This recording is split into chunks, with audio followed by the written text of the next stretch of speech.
चलिए खबरों में आगे बढ़ेंगे। खंडवा से गिरफ्तार आतंकी को लेकर बड़ा खुलासा हुआ है। लोन वुल्फ अटैक की तैयारी में था फैजान। कोलकाता और कश्मीर भी जा चुका था फैजान। पिछले साल हुई थी रकीब कुरैशी की गिरफ्तारी। फैजान ने खूंखार आतंकी अजहर मसूद की कहानी पोस्ट की थी। अजहर मसूद के समर्थन में पोस्ट डालने के बाद से जांच एजेंसी के टारगेट पे था फैजान। यूपी एटीएसबी पहुंची थी खोज में। भोपाल और खंडवा भोपाल में सिमी आतंकियों से भी की थी जेल में पूछताछ। फैजान पूर्व में रह चुका है सिमी के संपर्क में। सिमी का नेटवर्क ध्वस्त होने के बाद इंडियन मुजाहिदीन के साथ करने लगा था काम। इंडियन मुजाहिदीन के आतंकी फैजान से पूछताछ में यह बड़ा खुलासा हुआ है। भोपाल जेल ब्रेक के बाद एनकाउंटर में मारे गए 8 आतंकियों की मौत का बदला लेना चाहता था आतंकी फैजान। एनकाउंटर में खंडवा निवासी 5 आतंकियों समेत कुल 8 आतंकी मारे गए थे।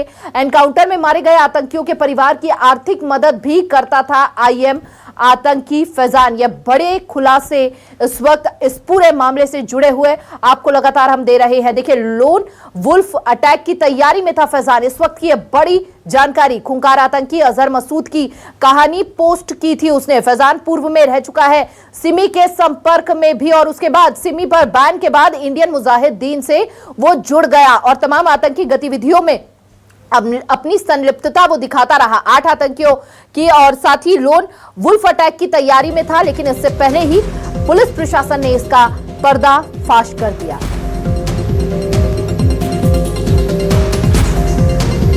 तो सिमी पर बैन के बाद इंडियन मुजाहिदीन से फैजान जुड़ता है। 8 आतंकियों की मौत का बदला लेना चाहता था फैजान और इसीलिए इस पूरे प्लान को तैयार कर रहा था, लेकिन उससे पहले ही फैजान का पर्दाफाश हो गया। तो फैजान ने आतंकी अजहर मसूद की कहानी भी पोस्ट की थी। अपने नापाक मंसूबों को अंजाम देने में कामयाब नहीं हो सका फैजान। हर घर में सब लोग एक जैसे नहीं होते। तो अच्छे कुछ हो जाता, बच्चा था जवान, गलती। हम उससे ये परेशान रहते थे कि वो ये वीडियो बहुत देखता था फेसबुक। वो से किससे जुड़ा ये तो मैं नहीं कह सकता, क्योंकि मैं सुबह निकलता हूँ, दुकान जाता हूँ, शाम में आता हूँ। लेकिन हाँ, इसकी रिश्तेदार लोग इसकी स्टेटस वगैरह देखते थे, हमको कॉल करते थे, यार ये इसका स्टेटस क्यों ऐसा रखता है। अपनी बातचीत अच्छी करता है, फ़ोन पे सब घर में अच्छी तरह रहता है। बोले इसकी स्टेटस जो है तो स्टेटस हटवा दो। हम इसको समझाते थे फिलहाल को, लेकिन वो समझ जाए फिर पता नहीं फिर रख ले। और ज्यादा जानकारी के साथ सहयोगी शब्बीर हमारे साथ जुड़ चुके हैं। शब्बीर, एक बड़े अटैक, लोन वुल्फ अटैक की तैयारी कर रहा था फैजान, ये बड़ा खुलासा हुआ है शब्बीर। हाँ बिल्कुल ईमानी, इस पूरे मामले में बात की जाए तो 3-4 बड़े खुलासे हुए। एक तो लोन वुल्फ अटैक का पहले दिन ही मध्य प्रदेश एटीएस की तरफ से जानकारी दे दी गई थी कि फैजान इसकी तैयारी कर रहा था कि लोन वुल्फ अटैक किया जाएगा।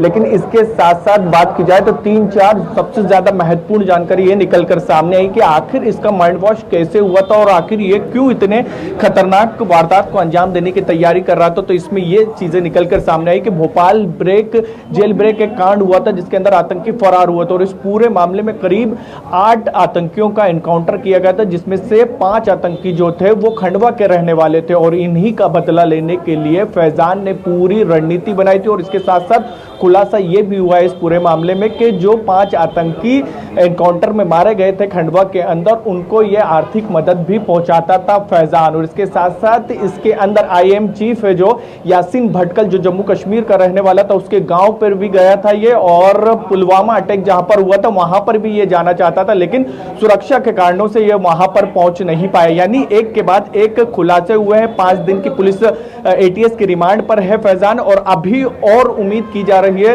कि इस पूरे मामले में हिमानी और भी खुलासे होते हुए नजर आएंगे, क्योंकि अभी रिमांड को सिर्फ 2 दिन ही हुए और 2 दिन के अंदर भी कई चीजें सामने आई है। और जो एटीएस की तरफ से टॉप सोर्सेज जो एटीएस के बता रहे हैं उसके अंदर यह निकलकर सामने आया कि अजहर मसूद जो खूंखार आतंकी है उसके इसने पोस्ट को कई बार रिपोस्ट किया था, इसके साथ साथ उसके समर्थन में भी पोस्ट डाले थे और उसी के बाद से जांच एजेंसी के टारगेट पर था। और ये कह सकते हैं कि जब मध्य प्रदेश एटीएस को लगा कि ये वारदात को अंजाम दे सकता है और उसी के बाद इसको गिरफ्तारी की गई है। और इसके साथ साथ जानकारी ये भी निकलकर सामने आई है कि ये रडार पर तो रकीब के करीबी होने के कारण भी था, क्योंकि बंगाल की वहां की एजेंसी ने रकीब को उठाया था और उस पूरे मामले में भी फैजान से पूछताछ की गई थी, लेकिन उस वक्त छोड़ दिया गया था क्योंकि ये पहले सिमी से जुड़ा रहा, फिर इंडियन मुजाहिदीन से जुड़ गया और अलग अलग इस्लामिक संगठनों से जुड़ा हुआ था और लोन वुल्फ अटैक करने की तैयारी कर रहा था। लेकिन बिल्कुल शब्बीर, देखिए पहले सिमी से जुड़ा रहा, सिमी पर जब बैन लगा तो इंडियन मुजाहिदीन का